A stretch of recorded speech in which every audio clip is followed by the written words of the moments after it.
Guys, welcome back to the Triggered Podcast. We have an incredible lineup today. We have legendary NFL coach and player, but probably most of you know him mostly as a coach, Mike Ditka of the Chicago Bears. Da Bears, da Bears, da Bears. Da Bears. We also have Bill Hagerty running for United States Senate, our former ambassador to Japan, someone who was there in the midst of all this geopolitical stuff going on with China and North Korea. It's going to be an incredible show. Mike, thank you so much for being here with us today. Well, I'm glad to be here. I'm a big fan of your father's. I'm a big fan of this country. I want what's right for this country, and he's what's right for this country. Well, I appreciate that. I mean, I think, there's no secret that you're known for sort of telling it like it is. And with today and the cancel culture that we've seen out there, I mean, I loved what I saw you say the other day, which is, basically, if you don't respect the flag and the country, get the hell out. I think a lot more people probably need to hear that.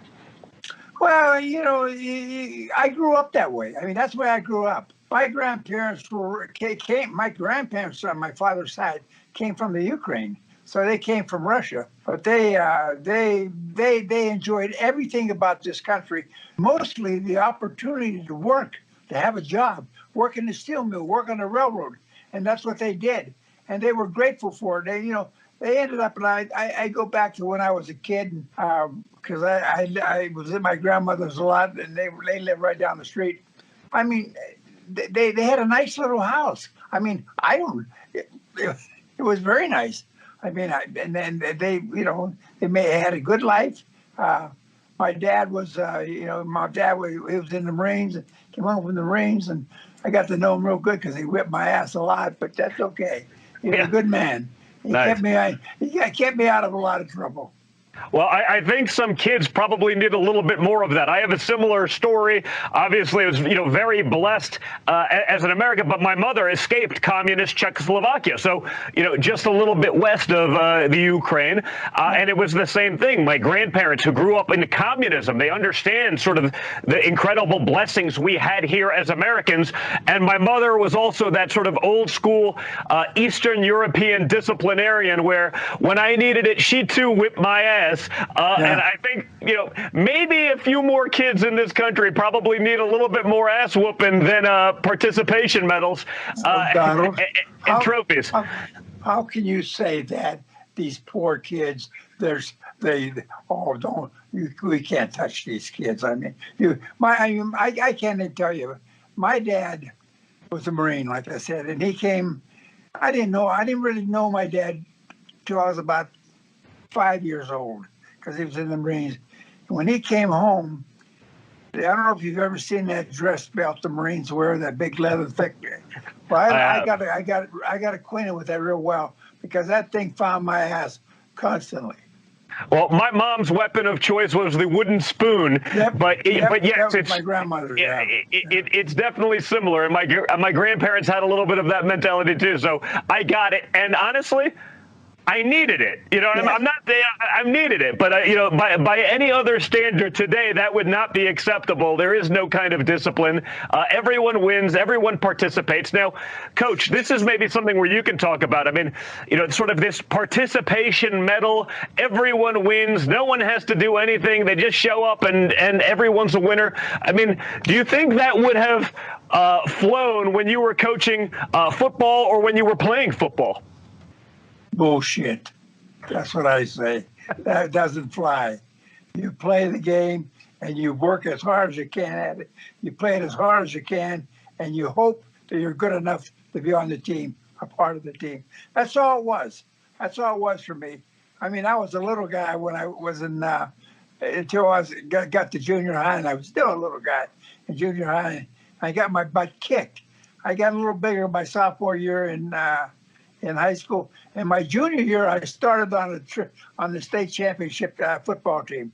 Not because I was a great player, because I had a coach who believed in me, and he spent time with me. I can tell you, I can go back to when I was a junior in high school. We went to camp. We trained at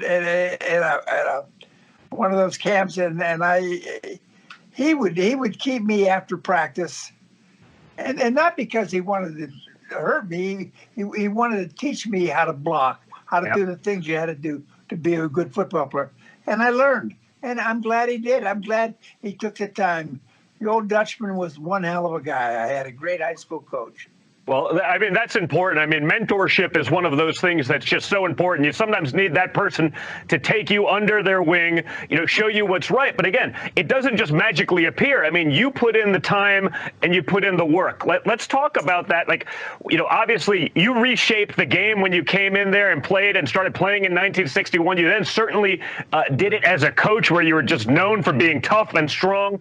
What do you see in the differences today in say, the NFL? With some of the players, with the attitude towards those players and coaching, what are some of the differences that you see today? Well, I had an opportunity. You got to understand, I was the first. I was the sixth player picked my year, 1961. I was the sixth player picked in the draft. I was the Bears' first draft pick. My first contract was $12,000. I had a $6,000 signing bonus. Wait. $12,000. 12,000 and I made 18,000 that first year. So the next, I made All Pro, and I come back in and sign a contract with Mr. Hallis, and he said, "We're going to pay you 14 this year." I said, "Coach, you can't do that." He said, "Well, I sure can." He said, "No." I said, "You paid me 16 last year." I said, "I'd be damned if I play for a penny less than 16. As soon as I said it, he opened the drawer, pulled it over, contract for 18, and I signed it. I never got a raise. I made All Pro. I made Rookie of the Year, but I never got a raise. But you know what? It was okay, because I was playing for George Hallis. I was playing for the Chicago Bears, and it was fun. Well, that's great. And I mean, I sort of love that attitude. I mean, obviously it was legit playing for the Bears, with Mike Ditka. I mean, it's just so cool to hear about it. But I mean, when I contrast that, when you're talking about playing and being, all pro for $16,000 a year or $18,000 a year, when I contrast that to some of the contracts where I hear, of this systemic oppression of NFL players that are signing, deals for 18, 20, 50 million dollars. I mean, what's that like for you looking back and seeing what's going on now in terms of the pay scale? And I mean, you were grateful to play for 18,000. It seems like so many people in the NFL are ungrateful and feel oppressed playing for 18 million. Well, that's a shame. It really is. But I wasn't underpaid. I made a good salary. I was happy. I got to compete in the league against the best football players in the world, I think. That era I came through in the 60s, some pretty darn good football players. So it was a lot of fun. And then, Hallis was tough. There's no question about it. But he was fair. And if you're going to be tough, you got to be fair. He was fair. And looking back, I wouldn't have changed anything. I wouldn't have said, "Well, I should make a few more thousand." No, it doesn't matter. It all works out. Works out. Well, it's interesting you talk about tough but fair. I've always said that sort of about my father, meaning sometimes he's the disciplinarian parent you all need at one stage in your life. He can be tough, he can be fair, but he's not just going to give you the win because you want to win, right? You got to earn that. And that's such an important thing to talk about. Now, you talked a little bit, Coach, about your background growing up in Western Pennsylvania. Now, this is something that's important for me and for so many of our people who are going to be voting because, Donald Trump, went out and fought for those people in 2016. And then he, most importantly, over the last few years, he's delivered for the hardworking men and women, whether that's coal country, whether it's oil country, whether it's American manufacturing. Donald Trump wants to bring that back. He wants that lifeblood, the American working class. He's fought for them. Talk a little bit about your thoughts on that, because obviously you grew up around it. You're a legend within that community. And I think Donald Trump, again, like so many politicians, he made promises when he was trying to get elected, but more importantly, he delivered for those people. Talk about a little bit of that experience of what you've seen in sort of, just the hardworking areas of America that have been forgotten for far too long. Well, I grew up in a government housing project. So you had six to eight houses in a row. I mean, stuck together, and they weren't even houses. Believe me, they were 2-bedroom, or if you were lucky, you got maybe 3-bedroom. But they were all stuck together, and it was just what we call a housing project. And you know what? It was okay. Everything was good because we got up in the morning. We went out. We found a baseball. We played baseball. We found a football. We played football. We taught ourselves really until we got to our grade school and high school. Then we had coaches. But I tell you what, I wouldn't change it for anything. I think it makes me more appreciative of what I got out of it, really. My dad, he worked in the mill. He worked on the railroad. So he did. He did the same thing. His father did the same thing. He worked right by his father. I mean, that's what they did. They got up in the morning. They went to work at 7 o'clock or 7:30, took a lunch, broke at lunchtime, ate, worked till 4, came home. That's what they did. Then they went down to the beer tavern and they had a few cold ones. That was life, Donald. And maybe some brats, right? I mean, I keep singing, seeing the Saturday Night Live, da Bears, da Bears, da Bears, da Bears, da Bears, da Bears. It's sort of amazing, but there is an element of those are so many of the people, that we've fought for, that my father did. It's why we've brought back manufacturing jobs. Now, when you see the world in COVID-19 and the actions of China, it's time to make sure we bring back those sort of great American jobs, manufacturing, controlling some of our own destiny. So, Coach Ditka, we have an election coming up in November. What are some of your thoughts on that? What would you recommend to your fans, to do coming into it? I'd love to hear your thoughts on it because, again, it's so rare for someone of your sort of legendary status to go against all of the woke culture that's out there, to actually say what they think rather than cower and hide from it. Now, obviously, if they followed your career, they know you're not going to hide from anything. But I'd love to hear your thoughts on what's coming up in November in the election. Well, I'm very proud to be a fan of your father. I really am. I think he's a good man. He's a good American. He's good for this country. He's good for what's right, and he's good for the underdog. I believe that. Now, you end up with he ended up with a lot of money, but he made that money. He earned it. He earned it through his jobs, his work, his initiatives. So I have nothing but respect for your father. I think I'm really, when I say, I don't know what I could have done outside of football, but I would have hoped that I would have had the initiative to try to do something like that, because I think it's important. You don't let it just go. You make something happen. You do some things with it. Now, I don't know what somebody would have said if 20 years ago somebody would have told you your father's going to be president of the United States, the greatest country on this earth. I mean, he probably would have laughed. Well, he is, and he's the best president we've had in my lifetime by far.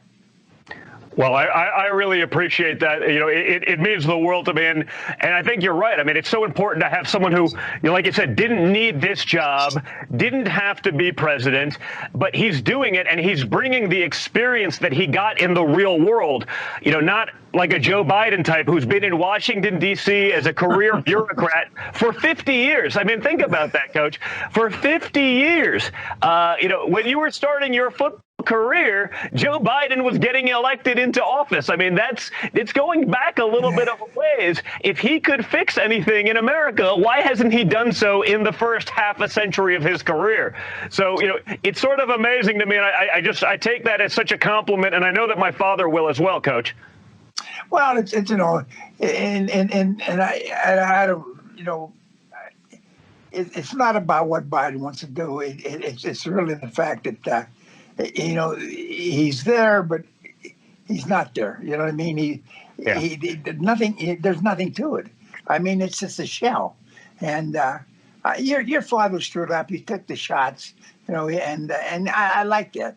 If you get out front, hey, if you're going to be the leader, lead and get out front. If you're going to take the shots, you take them. And he survived them. I mean, really, when you look at this country now, they really, there's not much they can say, the opposition, because of the job he's done. I mean, really, Yeah. we are in better shape now than we have been in that I can recall in my lifetime.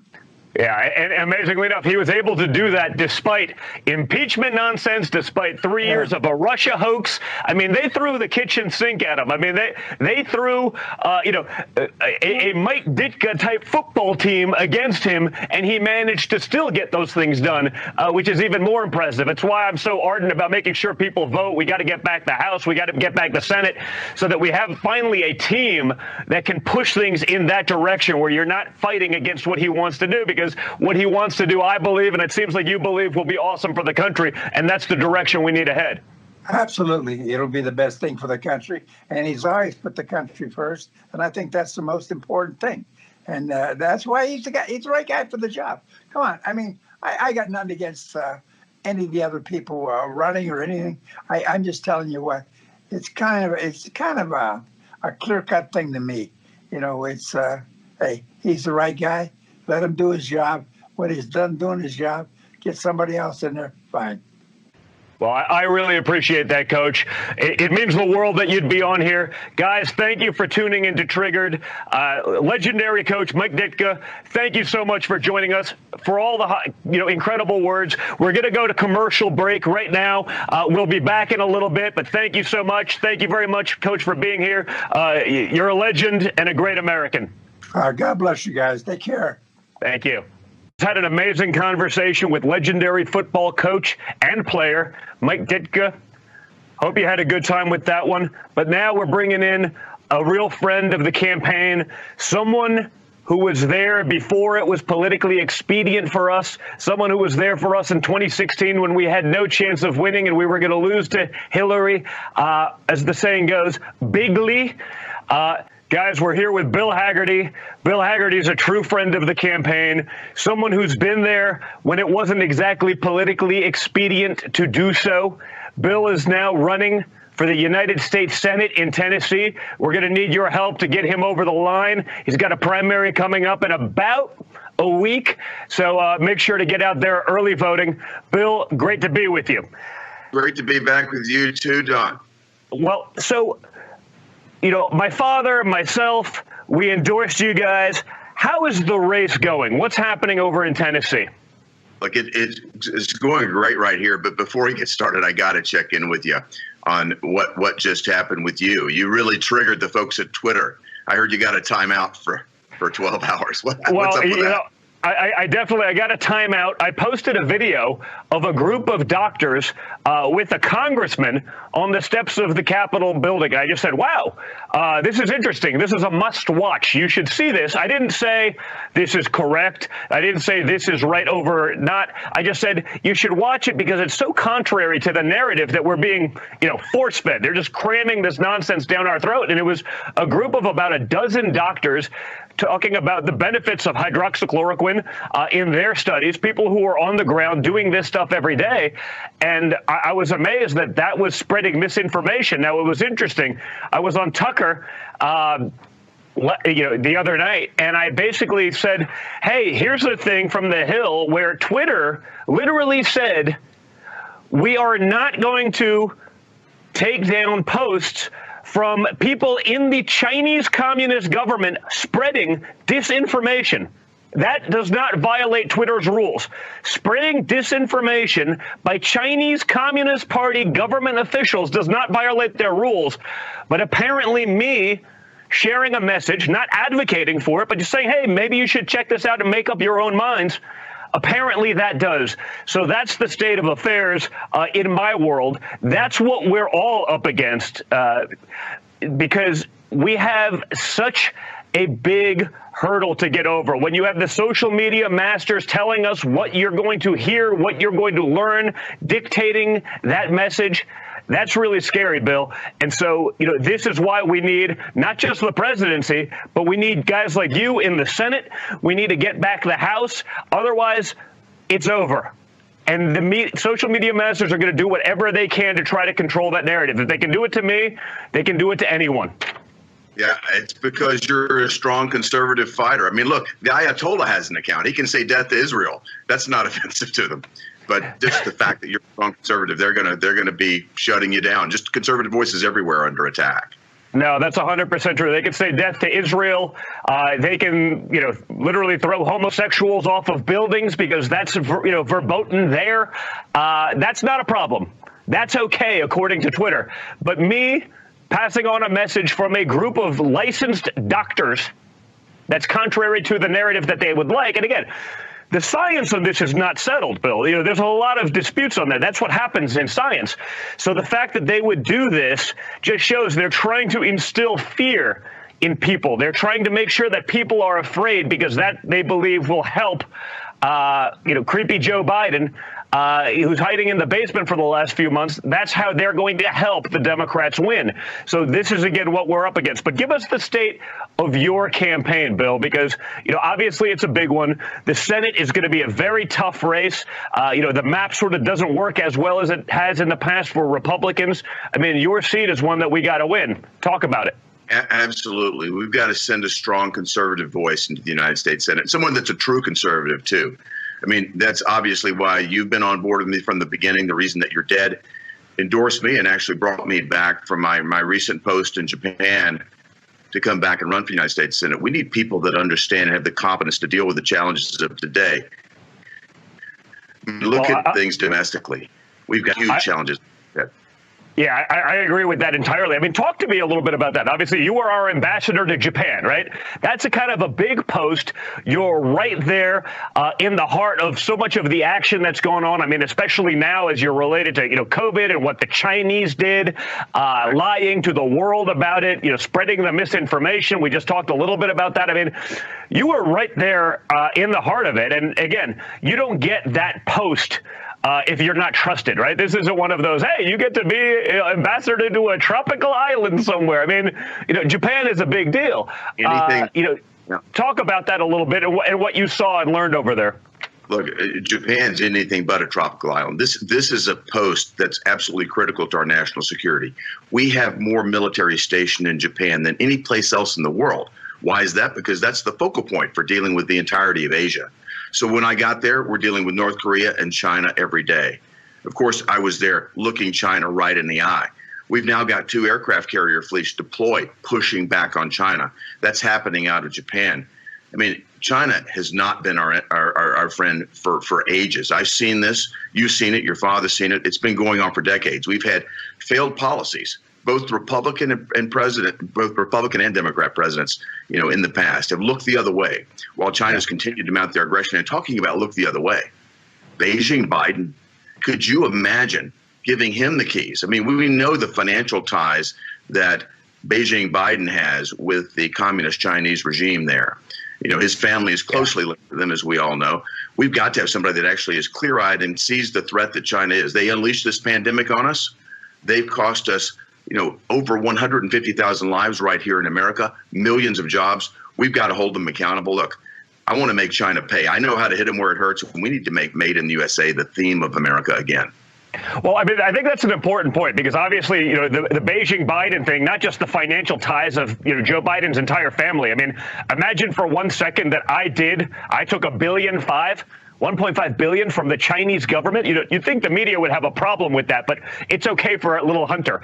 But beyond that, Joe Biden, with his push to get China into the World Trade Organization, I mean, his policies enabled China to grow from a country the size economically of the Netherlands to the behemoth it is today. I mean, talk about those policies a little bit and what they did to American manufacturing, American jobs, and honestly, the American dream, which in my opinion has been our only export for the last 50 years.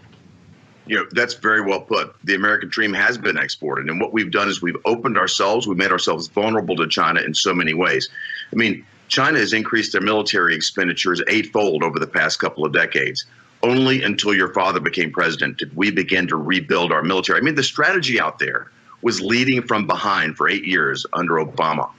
I mean, the Chinese stepped right into the void there. If you look at what they did with these islands in the South China Sea, I remember, Xi standing in the Rose Garden right next to Obama saying, We have no intention of militarizing these islands. This is 2015. By the end of 2016, they'd fully militarized these islands. There are 6 islands out there that they crushed. These were coral reefs that were destroyed. Millions of tons of concrete were pumped into the ocean. No complaints from the environmentalists there. But they built these massive islands right along the busiest sea lane in the world.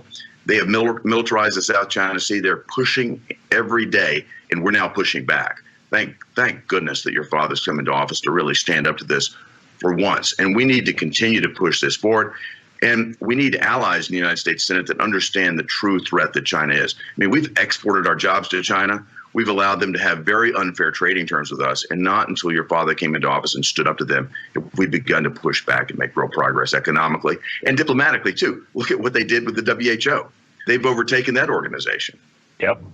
Well, WHO, WTO, the World Trade Organization, they've done it all. And if we're still believing that China is going to be a good player in the world, that they're looking out for anyone other than China, I got some swamp to sell you because, hopefully people get that through this experience. And again, I think it's Joe Biden's failed policies. But you have a guy like Biden who's been in D.C. for 50 years. I mean, it's pretty amazing. Bill, what I love about you is also you have a business background. You've done this. You've been around the world, doing business. So you understand how those things work. Unlike a guy like Joe Biden, who has just been, he's been an elected official in D.C. since his 20s. He has no idea how these things work. He's never signed the front of a paycheck. He's never created jobs. If Biden could fix the economy, why didn't he do it under Obama? Right. Yeah, why wait a half a century to get going? That people can buy this. But again, we have a big hurdle to overcome because of the craziness of the media, because of the social media side of things. I mean, they're going to do whatever they can to boost a guy that's been a failed D.C. politician for 50 years. Yeah, it's incredible. I mean, you look at the failed policies of the Obama-Biden administration, the slowest recovery on record was coming out of the last recession in 2008, 2009. They put a $1.5 trillion stimulus package in, and we had the slowest recovery on record. Very simple, because they grew government at the same time. They added more regulations. They dropped Dodd-Frank on us. These guys don't get it, just like you and I do. I mean, we're business people. We have the kind of background. We were instinctively known to get the government out of the way, and that is what's happening right now. I mean, the executive order that your father signed as president to come back and take another cut at the regulatory morass, to shorten permitting timelines, to accelerate projects in the pipeline. That's the way you grow the economy. That's what business people do. We need more business DNA in Washington, certainly in the Senate. Yeah, this stuff didn't happen magically because Donald Trump took over. It happened because of good policies that, again, these government officials in D.C., 50-year swamp creatures like Joe Biden, they either don't understand or they don't care because, again, the bureaucracy benefits their friends, all their friends that are getting rich around D.C., creating nothing, building nothing other than peddling influence. That's sort of, the deal over there. So these swamp creatures, this is the last stand of the swamp, and it's why we got to win. If we can knock them down a little bit, I think we have a chance. But if we don't, we got big problems. Now, Bill, talk to me one more thing, because obviously in Japan, we're talking about China, but obviously you have a threat, just to the other side of that in North Korea. Obviously, you had to deal with a lot of that. I mean, they were, at the beginning testing missiles, sending them over Japan where you were ambassador. Talk a little bit about that threat, how it's been handled, mitigated, or how a relationship maybe has been formed. Well, you think about the Obama-Biden administration leading from behind. Every time they talked about North Korea, they talked about a strategy called strategic patience. That was the Obama-Biden strategy for North Korea, strategic patience. I can translate that for you. It means look the other way. That's why Kim Jong-un was able to ramp up his nuclear program. Not until your father's administration came into office, and it was such a privilege to serve there, to fight against the swamp and to stand up for America first again, were we in a position to deal with this. And the Japanese needed American leadership more than ever because, as you said, the North Koreans launched not one, but 2 intercontinental ballistic missiles over Japan. Then they tested a hydrogen bomb. I mean, can you imagine the tension in Japan, the only nation in the world that's ever been on the receiving end of a nuclear weapon, as they see what North Korea is doing? Thankfully, in the Trump administration, I was able to stand strong and say, America is here. We're going to defend our interest. We're going to defend the interest of the region. This will not stand. to meet with Kim Jong-un should change the terms completely. I mean, we've seen a dramatic shift in our policy toward North Korea. Are we where we need to be at this point? No, but we're in a far better place than we were when Obama and Biden left the office in 2016. Well, and that's the point. I think, the media likes to conveniently overlook that. I don't think anyone's pretending that Kim Jong-un's not a dictator. I don't think they're pretending that he's a nice guy. But I think in the grand scheme of the way the real world works, whether it's business or otherwise, having a relationship, having an understanding, having a connection one way or the other is a lot better than just saying, nope, we're going to shut you down. This is what it is. We're not going to do that. That way, when something does happen, you have to make that phone call. At least there's something there to be able to bridge that gap. And I think that's so important. And it's one of those things, the morons in the media couldn't possibly ever fathom, because, again, they're too busy running either the Democrats, the Chinese communist talking points, or just pushing and shilling for the left. So, that's truly sad. It gets back to your whole point, though, about having business people in charge. The fact that your father's a business person means he understands instinctively what you just described. You need to have an open parley. You need to have an ability to deal with it and bring down simmering tensions sometimes. Your dad stood up to North Korea like nobody's ever stood up to them before, but he opened a channel at the same time, a relief valve. He knows how to manage a negotiation. Yeah, 100%. That's no one gets rich basically solving the problems of the American taxpayers. They only get rich creating bureaucracy and creating more problems that they can then come in and magically pretend to fix. So that's pretty sad. Now, we have a lot going on, obviously, Bill, in your Senate race, a lot going on in Tennessee, a lot going on in the world. What are some of the priorities when you get in the United States Senate? What are some of the things that you're going to fight for? Help my father get over the line. The very first thing is certainly standing up. We've got to have somebody with the backbone to stand up and hit the mob hard, to push back on everything that's happening here. I mean, it's happening right here in Tennessee, Don. We had a barbecue place called Shuford's. They tried to cater an event for law enforcement here. Chattanooga, Tennessee is where they were. You know what happened? Black Lives Matter finds out about it. They viciously attacked them online. They basically canceled them, destroyed their business. I went over to see them, though. I tell you, the silent majority is strong here in Tennessee, and I know across the world, across the United States. I went over to visit them the next week just to say, look, I've got your back. I'm with you. The parking lot was full. People you couldn't get in.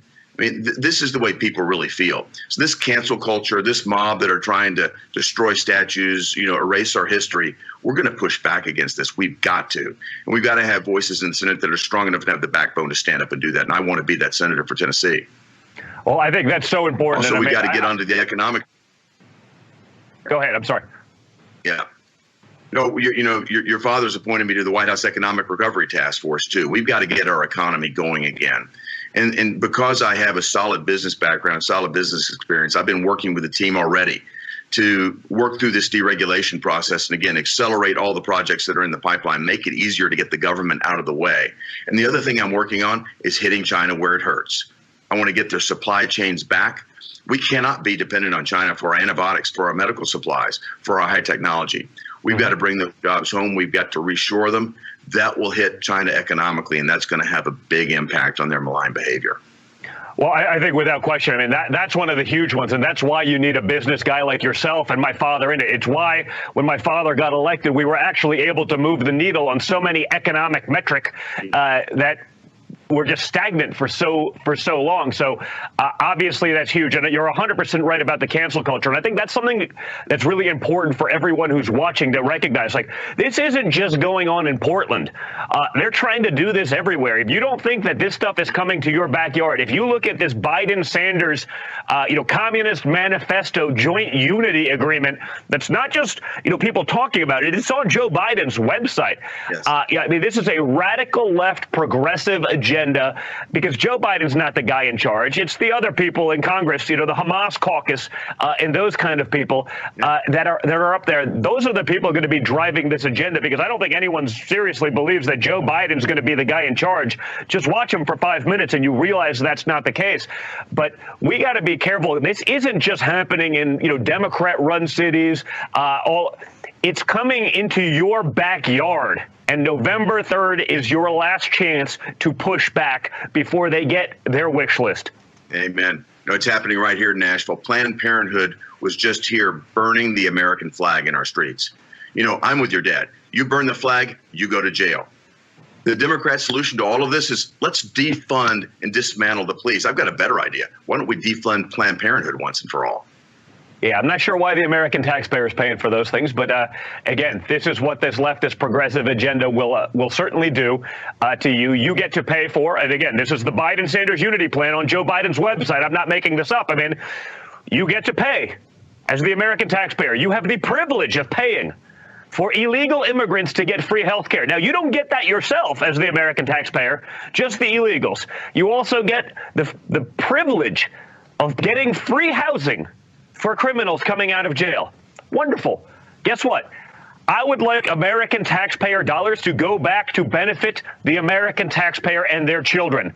I know that seems like a novel concept, but this is the state in which we're at. You're not going to hear these things from the media because they recognize it cuts against Joe Biden. It'll cut against ultimately your competitor for your Senate seat, Bill. But this is what we are up against. So people have to educate themselves. They have to get around the fake news. They have to figure it out for themselves. And they better get out and vote and bring their friends.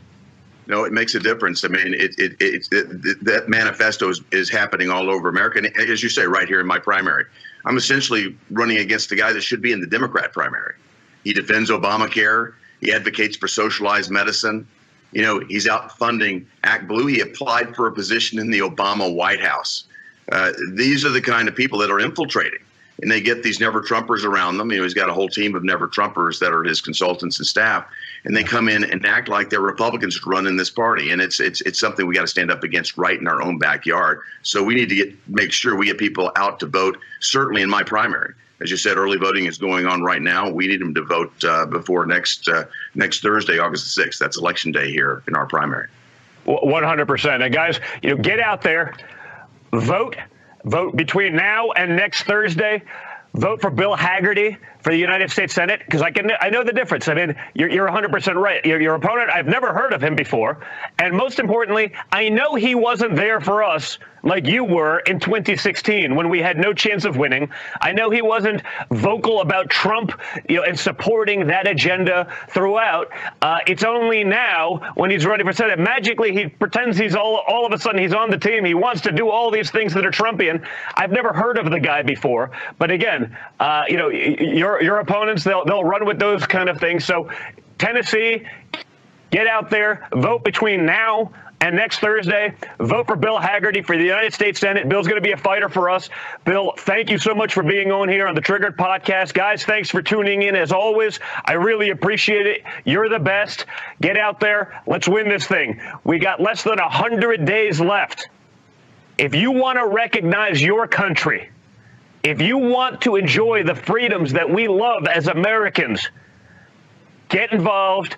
Call your friends and make sure you get out and vote. They are going to do whatever they can. The media is going to give Joe Biden billions in free cover-up and free attack pieces. We got to function as though we're operating at a deficit, because with all of that nonsense, with the help from Hollywood, we are.